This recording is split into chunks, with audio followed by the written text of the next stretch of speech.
जय हिंद। क्षितिजल पावक गगन समीरा, पंच रचित यह अधम शरीरा। अर्थात ये जो मनुष्य का शरीर है, नश्वर शरीर है, 5 तत्वों से मिलकर के बना हुआ है, जो क्षिति, जल, पावक, गगन और समीर से। आज हम लोग पढ़ेंगे 9th क्लास के पहले पाठ रसायन शास्त्र के पहले पाठ में पदार्थ के बारे में कि पदार्थ होता क्या है। पदार्थ जिसे अंग्रेजी में मैटर कहा जाता है, पदार्थ को अंग्रेजी में मैटर कहते हैं। पदार्थ किसे कहते हैं? जिसमें द्रव्यमान हो, यानी कुछ वजन हो, कुछ उसमें मास हो, जो स्थान घेरता है, जो जगह घेरता है, जिसका अनुभव ज्ञानेंद्रियों के द्वारा किया जा सकता है, उसे पदार्थ कहते हैं। यानी कि वैसा वस्तु जिसमें कुछ वजन हो, जिसमें कुछ मास हो, जो जगह घेरता है, स्थान घेरता है। जैसे यह एक किताब है, यहाँ देख रहे हैं कि यह कुछ जगह छेद दिया यहाँ पर कि यह इसमें कुछ मास है, इसमें कुछ जो है सो ऐसा मास है, इसमें कुछ वजन है, इसमें कुछ मास है, और हम इसका अनुभव ज्ञानेंद्रियों के द्वारा कर रहे हैं, तो इसको हम लोग पदार्थ कहेंगे। मतलब जिसमें मास हो, यानी कुछ उसमें पदार्थ हो, कुछ मौजूद हो तत्व, और जो स्थान घेरता है, जिसका अनुभव ज्ञान इंद्रियों के द्वारा। देखें ज्ञान इंद्रिया कौन कौन से है, तो ज्ञान इंद्रिया 5 है। यहाँ पर देखेंगे ज्ञान इंद्रिया 5 है। कौन कौन? आँख, नाक, कान, जीभ और त्वचा। ज्ञान इंद्रिया से हम किसी वस्तु को महसूस कर सकते हैं। जैसे आँख से किसी वस्तु को देख सकते हैं, नाक से सूंघ सकते हैं, कान से सुन सकते हैं, जीभ से उसका स्वाद चख सकते हैं, और त्वचा से स्पर्श कर सकते हैं कि कोई वस्तु है कि नहीं है। तो जिसका अनुभव हम लोग ज्ञानेंद्रियों के द्वारा कर सकते हैं, उसे पदार्थ कहते हैं। जैसे हवा। अब हवा जो है, जैसे ठंडा हवा बहता है तो स्पर्श होता है शरीर पर कि बहुत ठंडा हवा बह रहा है, या गर्म हवा है, या हवा नहीं बह रही है। पानी, जैसे ठंडा पानी, गर्म पानी, या पानी को किसी बर्तन में रखते हैं तो वह कुछ जगह छेक लेता है, इसको उठाते हैं तो इसमें कुछ वजन भी महसूस होता है। लकड़ी जैसे जैसे बोर्ड बना हुआ है, ये भी कुछ जगह छेका हुआ है, जैसे 8x4 है, 6x4 है, 4x3 है, इस तरह से वो कुछ जगह छेकता है। कागज, वो भी जगह छेकता है, उसको हम हाथ में रख करके चेक कर सकते हैं, महसूस कर सकते हैं। ऑक्सीजन, सांस लेने के लिए खींचते हैं ऑक्सीजन हम लोग, या सिलेंडर में इसको भरा जाता है तो वहां पर उसको उसमें द्रव्यमान हो जाता है, वो भी कुछ स्थान घेर लेता है। पत्थर, तो ये सब चीजें जो जगह घेरती है, स्थान घेरती है, जिसमें कुछ वजन होता है, या जिसका अनुभव हम लोग ज्ञानेंद्रियों के द्वारा कर सकते हैं, उसको पदार्थ कहते हैं।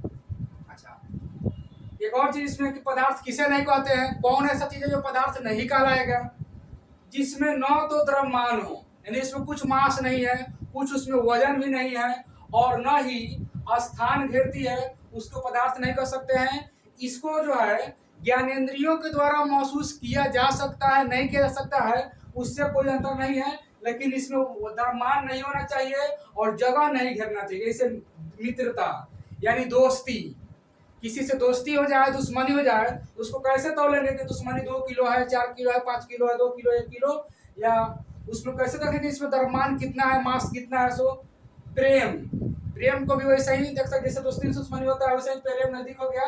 स्वाद, इस वस्तु को तो स्वाद चख सकते हैं, यानी कि इसका स्पर्श जो है ज्ञानेंद्रियों के द्वारा किए, तो वस्तु का स्वाद चख लिए कि मीठा है, कि तीता है, कि खट्टा है, कि नमकीन है, लेकिन उसमें द्रव्यमान नहीं होता है और न ही स्थान घेरता। वस्तु में द्रव्यमान होता है, स्वाद में द्रव्यमान नहीं होता है, ध्यान रखना है। ठंडा, अब ठंडा है, गर्म है, उमस है, इस सब को तो अनुभव केंद्र हो जाता है, लेकिन इसमें द्रव्यमान नहीं है और न ही स्थान। जैसे ठंडा कैसे स्थान घेरेगी? ठंडा इतना जगह स्थान घेर लिया, गर्मी इतना स्थान घेर लिया, गर्मी इतना किलो का है, ठंडा इतना किलो, ऐसा कभी संभव है ये नहीं है। तो इस तरह से ये सब जो चीजें हुई तो पदार्थ के रूप में नहीं है। उसके बाद ज्ञानेंद्रियों की संख्या 5 है, जो पहले बताए हुए थे। कौन कौन? आँख, नाक, कान, जीभ और त्वचा। ये 5 ज्ञान इंद्रियां हैं, इसको ध्यान रखेंगे। और सबसे महत्वपूर्ण और सबसे कोमल ज्ञान इंद्रिया आँख को कहा जाता है। कि आंख अगर है तो उजाला है, आंख नहीं है तो उजाला रहते हुए भी अंधेरा है जीवन में। प्राचीन दार्शनिकों के अनुसार पदार्थ 5 तत्वों से मिलकर बना है। प्राचीन दार्शनिक या पुराने जो भी दार्शनिक थे, खगोल शास्त्री थे या अन्य लोग थे, उन्होंने, ऋषि मुनि जो थे, वे लोग बतलाए हैं कि पदार्थ 5 तत्वों से मिलकर के बना हुआ है और आदमी के मरने के बाद जब उनको जलाया जाता है, दाह संस्कार किया जाता है, तो फिर से 5 तत्वों में जाकर के मिल जाते हैं। और वो 5 तत्व कौन कौन है? जैसे क्षिति, जल, पावक, गगन, समीर। क्षिति का मतलब होता है पृथ्वी यानी कि धरती, क्षिति मतलब पृथ्वी, पृथ्वी मतलब धरती, जल मतलब पानी, पावक मतलब आग, गगन मतलब आकाश, समीर मतलब हवा। तो ये, और आप लोग निर्गुण गीत सुने होइएगा कि क्षिति जल पावक गगन समीरा पंच रचित यह अधम शरीरा, यानी कि मनुष्य का नश्वर शरीर है, ये 5 तत्व क्षिति, जल, पावक, गगन और समीर से मिलकर के बना है, जो मरने के बाद फिर से 5 में मिल जाता है। 5 से बना है, 5 में जाकर के मिल जाता है। लेकिन वैज्ञानिकों के अनुसार पदार्थ जो है सो तत्वों से मिलकर बना है, जैसे hydrogen, helium, lithium, beryllium, boron, carbon, aluminium, sodium, magnesium, chlorine, calcium, ये सब अन्य तत्वों से मिलकर के बना हुआ है। अब उसके बाद देखेंगे कि जो पदार्थ होता है उसमें कितने गुण होते हैं। जैसे कोई आदमी है, कोई लड़का है, उसमें भी 2 गुण होता है। बहुत सारे बच्चों को देखा जाता है कि भीतरिया खचरा होता है, बाहर से दिखाई नहीं पड़ेगा लेकिन भीतर भीतर बहुत साथी दिमाग कराता है। उसी तरह से पदार्थ में 2 तरह के गुण पाए जाते हैं, एक होता है आंतरिक गुण और एक होता है बाहरी गुण। अब आंतरिक गुण जो है इसको व्यवहार से समझा जाएगा। जैसे किसी बच्चे का आंतरिक गुण क्या है, उसके व्यवहार देख के समझ सकते हैं, उसका हाव भाव देख करके परख सकते हैं कि वह किस प्रवृत्ति का है, चोर प्रवृत्ति का है कि साधु प्रवृत्ति का है। ऐसे देखने में पता नहीं चलेगा, लेकिन जब वो व्यवहार करेगा तब पता चलेगा कि किस तरह का है। एक होता है बाह्य गुण, जो देखने से ही पता चल जाता है, बाहर रूप से, भौतिक रूप से पता चल जाता है, देखने से ही मात्र पता चल जाता है। अब उदाहरण के लिए जैसे चीनी लिया जाए और नमक लिया जाए, दोनों देखने में उजला ही दिखाई पड़ते हैं, दोनों का बनावट लगभग सेम ही है, लेकिन चीनी का स्वाद नमकीन मीठा है और नमक का स्वाद नमकीन है। तो यहाँ पर उसका स्वाद जो हो गया आंतरिक गुण हो गया, और दोनों देखने में एक ही जैसे है तो बाहरी गुण इसका हो गया, यानी बाह्य गुण हो गया। अच्छा, उसके आगे है पदार्थ कणों से मिलकर बना होता है। जो भी पदार्थ है वह कण से मिलकर बना होता है। जैसे एक हम मिट्टी का ढेला लेंगे, उसको फोड़ के देखेंगे तो पता चलेगा कि बहुत सारे टुके टुके महीन महीन कणों से मिलकर के बना हुआ है। जैसे गर्मी के दिनों सत्तू खाया जाता है, उसको मजबूत सान करके, बज्जर जिसको बोलते हैं, कठेस बज्जर, कम पानी वाला सान करके उसको हम लोग ढेपा की तरह बना लेते हैं। तो इससे पता चलता है कि पदार्थ जो है सो कण से मिलकर के बना है, छोटे छोटे कणों से मिलकर के बना होता है। उसके आगे पदार्थ के कणों के बीच रिक्त स्थान होता है। जो भी पदार्थ है उसके कणों के बीच में रिक्त स्थान होते हैं।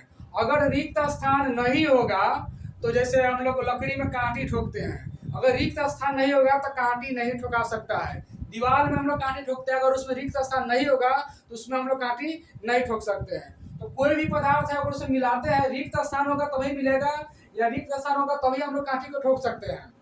तो पदार्थ से कणों के बीच में रिक्त स्थान होता है। जिसमें ज्यादा रिक्त स्थान होगा वो उतना ही ज्यादा उसको फुल्लुक कहा जाता है, गांव में उसको फुल्का बोलता है। पदार्थ के कण गतिशील होते हैं। पदार्थ के जो कण होते हैं वो गतिशील होते हैं। अगर गतिशील नहीं होता तो किसी भी वस्तु के गंध हमारे पास में नहीं आता है। जैसे यहाँ से कुछ 50 मीटर दूर अगर खाना बन रहा है, जैसे दाल बन रहा है, तो दाल का गंध वहां से हमारे यहाँ तक पहुंच जाता है। गतिशील होने के कारण अगरबत्ती जलाते हैं तो अगरबत्ती का जो गंध होता है पूरे घर में फैल जाता है, पदार्थ के कण के गतिशील होने के कारण। अगर गतिशील नहीं होता तो अगरबत्ती जहाँ जलाते हैं वहीं पर केवल सुगंध रहता, वो सुगंध का रहता ही नहीं, जहाँ रहता वहीं पर रहता है, नजदीक तो जबे नहीं करता। तो पदार्थ कण जो होते हैं हमेशा क्या होते हैं, गतिशील होते हैं, चलते रहते हैं। फिर पदार्थ कण एक दूसरे को आकर्षित करते हैं। आकर्षित का मतलब अपनी ओर खींचना, और प्रतिकर्षित का मतलब अपने से दूर धकेलना। तो पदार्थ के जो कण हैं वह एक दूसरे को अपनी ओर खींचने का काम करते हैं। जैसे आटा का दो लोहिया ले लेते हैं, दोनों के एक जगह मिला देंगे तो बड़ा सा बन जाता है। सत्तू का दो लोहिया लेकर के दोनों के एक जगह मिला देंगे बड़ा बन जाएगा। मिट्टी का ढेला है बहुत सारा है, उसको पानी मिला देंगे, सब पे एकदम कर देंगे तो बहुत बड़ा जो है चेका बन जाएगा, वो ढेपा बन जाएगा। अगर एक दूसरे को आकर्षित नहीं करता तो वह एक दूसरे में सटता ही नहीं, वो उतना बड़ा बनता ही नहीं, सब भुरभुरा हो जाता, अलग अलग हो जाता। तो पदार्थ कण जो है सो वह एक दूसरे को आकर्षित करते हैं। उसके बाद हम लोग पढ़ना है पदार्थ की अवस्था के बारे में। पदार्थ की 5 अवस्थाएं बताया जाता है, जिसमें मुख्य रूप से 3 को लिया जाता है। पदार्थ की अवस्था जो है सो कौन कौन है? ठोस, द्रव और गैस। ध्यान रखेंगे, ठोस, द्रव, गैस। चौथी अवस्था प्लाज्मा है। 5वीं अवस्था बोस-आइंस्टीन कंडेंसेट है।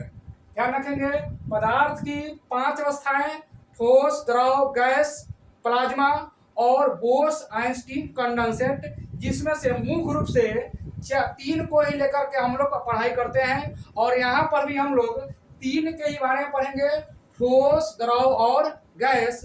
अब देखेंगे कि ठोस कौन होता है, ठोस किसे कहा जाता है।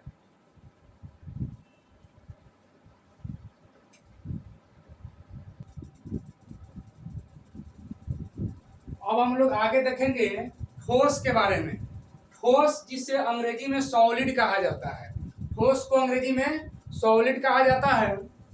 इसका आकार एवं आयतन दोनों निश्चित होते हैं।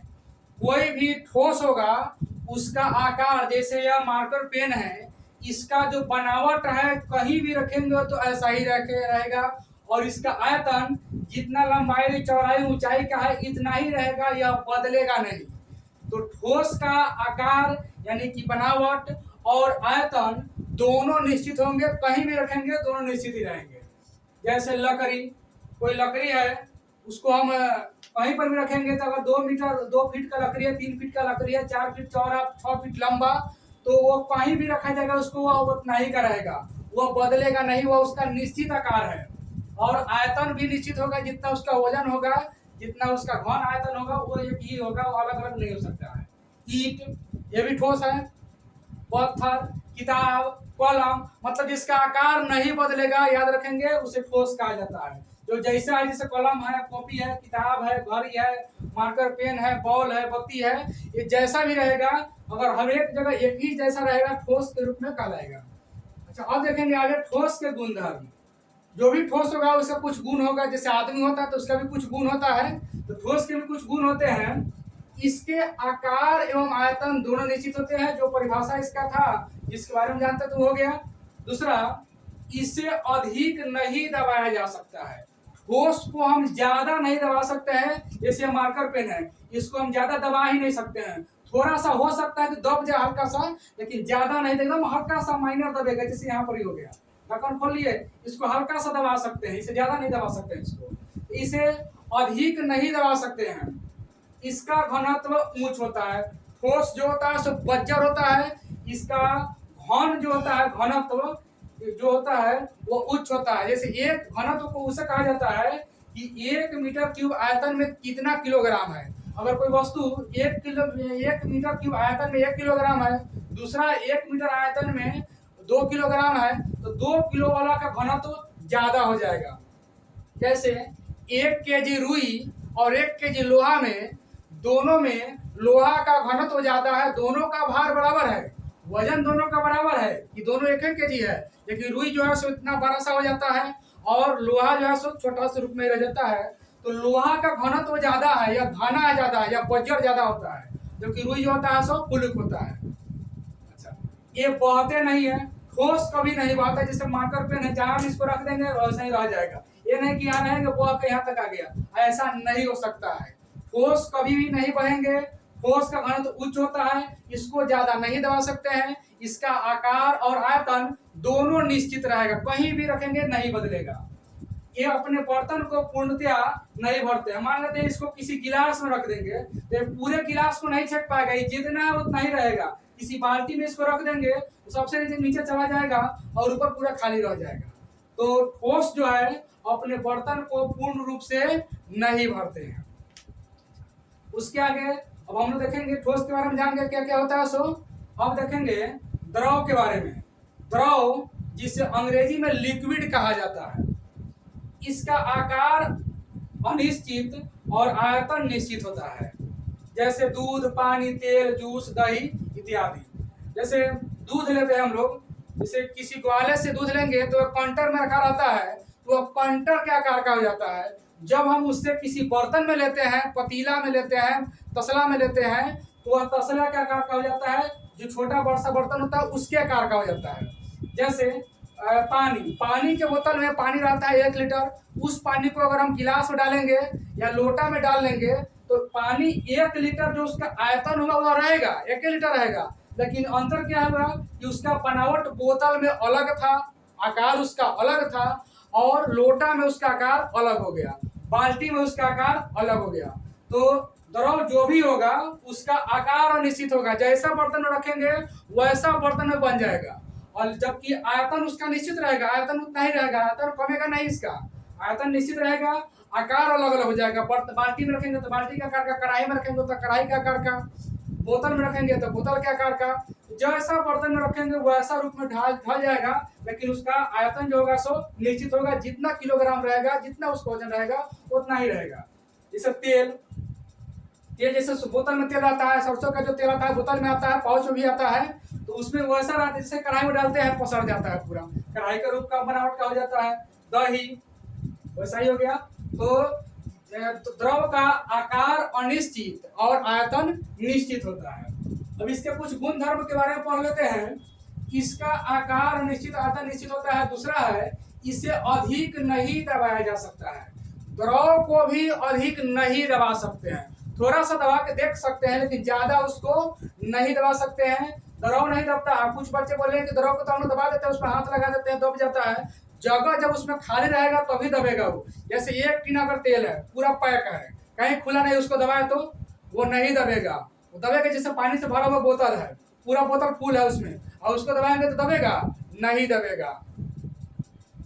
या थोड़ा सा दब सकता है। इसका घनत्व ठोस से कम होता है।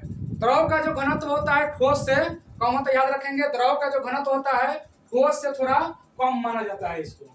ये अपने बर्तन को पूर्णतया नहीं भरते हैं। ये भी जो है, जैसे कोई बर्तन ले लिए, बाल्टी ले लिए, उसमें 1 लीटर पानी लेंगे, पानी जो है उसका पेंदी के सतह से भरेगा, ऊपर में नहीं रहेगा, नीचे ही से भरना शुरू करेगा। तो इस तरह से कह सकते हैं कि द्रव जो है ये भी जो है अपने बर्तन को पूर्ण रूप से नहीं भर पाते हैं, अधूरा ही छोड़ देते हैं, और ये बहने का काम करते हैं। जैसे दूध बह जाएगा, दूध को गिरा देंगे, पसर जाएगा, पानी पसर जाएगा, तेल पसर जाएगा, जूस पसर जाएगा, दही पसर जाएगा, ये बहने का काम करता है। द्रव के बारे में जानकारी हो गया कि द्रव का आकार अनिश्चित जबकि आयतन निश्चित होता है। अब देखेंगे गैस के बारे में। गैस जिसे अंग्रेजी में गैस ही कहा जाता है, इसका आकार एवं आयतन दोनों अनिश्चित होते हैं। गैस का कोनो निश्चित नहीं होता है, ना उसका आकार निश्चित है, ना आयतन निश्चित है। हवा का कोई आकार नहीं है, जेने जाएगा वैसा जैसे कोई आयतन नहीं है। थोड़ा सा लीकेज हो, जैसे टायर ट्यूब में हवा भरते हैं, हम लोग ट्यूब में हवा भरते हैं, थोड़ा सा कहीं लीकेज हुआ, हवा निकल गया, उसका आकार बदल गया, उसका आयतन कम हो गया। तो द्रव का आकार और आयतन दोनों निश्चित होता है। जैसे हवा, भाप, गैस, इस सब का कोई आकार और आयतन नहीं होता है। गैस से कुछ गुण धर्म देख लेते हैं हम लोग कि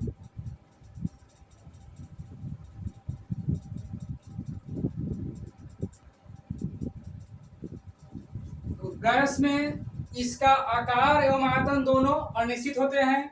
इसे दबाया जा सकता है, गैस को हम लोग दबा सकते हैं। जैसे ट्यूब में हवा भरते हैं तो दबा करके चेक करते हैं, साइकिल को, टायर को, उसको दबा करके चेक करते हैं, और मोटरसाइकिल, ट्रक वगैरह का उसका जो मशीन आता है उससे दबा के चेक किया जाता है। तो गैस को हम लोग दबा लेते हैं, देखते हैं कि अभी हवा साइकिल में हुआ है कि नहीं, टायर ट्यूब में हवा हुआ है कि नहीं, कम है कि ज्यादा है, कि और कसाएगा हवा कि नहीं कसाएगा, ऐसा होता है। इसका घनत्व निम्न होता है। हवा का घनत्व यानी गैस का घनत्व बहुत कम होता है, बहुत कम। तब ना हम लोग LPG gas, liquefied petroleum gas, यानी पेट्रोलियम गैस को हम लोग इतना ना उसको दबा देते हैं, इतना ना उसको जांच देते हैं कि वह द्रव में बदल जाता है, वह पानी की तरह हो जाता है। जैसे ही उस पर से दबाव थोड़ा सा हटता है, गैस ऊपर की ओर निकलना शुरू कर देता है। तो इसका घनत्व जो होता है उससे बहुत कम होता है, यानी इसको जांच सकते हैं, इसको दबा सकते हैं, ये आसानी से बह जाते हैं। गैस को बहने के लिए उच्च से निम्न अवस्था की जरूरत नहीं है, ऊंचा से नीचा की जरूरत नहीं है। जबकि द्रव को बहने के लिए ऊंचा से नीचे जगह होता है, उसको नीचे से ऊंचा नहीं जाएगा, ऊंचा से नीचे जाएगा। अगर नीचे से ऊंचा आता है तो प्रेशर के माध्यम से ही आता है, ऐसे नहीं आ सकता है, उसका स्वाभाविक गुण नहीं है। द्रव का स्वाभाविक गुण है ऊपर से नीचे की ढाल की ओर जाना, जबकि गैस में ऐसा नहीं है, यह केनहू से केनहू बह जाएगा, इसको ऊंच खाल से कोई मायने मतलब नहीं रहता है। ये अपने बर्तन को पूर्णतया भर देते हैं। जैसे हम लोग साइकिल के ट्यूब में हवा भरते हैं, जो ट्यूब रहता है गोल इस टाइप का, गोल जैसे ट्यूब रहता है, इस तरह से गोल ट्यूब, इसमें हम लोग हवा जब भरते हैं तो यह जो फूलता है बीच में, जैसे यहाँ हवा कसने वाला हो गया, इस तरह से हवा कसने वाला हो गया, जब इसमें हवा पंप से हवा कसते हैं, इसमें किसी पंप से जब इसमें हवा कसा जाता है तो ये चारों बगल से बराबर रूप में फूलता है। ऐसा नहीं होता कि यहाँ फूल गया, यहाँ हवा आ गया बाकी सब तो खाली है, यहाँ हवा हो गया बाकी सब खाली, ऐसा नहीं होता है। जब ये हवा होगा तो चारों बगल बराबर रूप से एक समान रूप से फैलते जाएगा, ये चारों बगल फैलेगा। इस तरह से कह सकते हैं कि गैस जो है अपने बर्तन को पूर्ण रूप से पूरा भरने का काम करते हैं। तो आज हम लोग पदार्थ के बारे में पढ़े, पदार्थ की अवस्था के बारे में पढ़े, अब इसके आगे हम लोग अगले क्लास में पढ़ेंगे। तो आज के लिए इतना ही।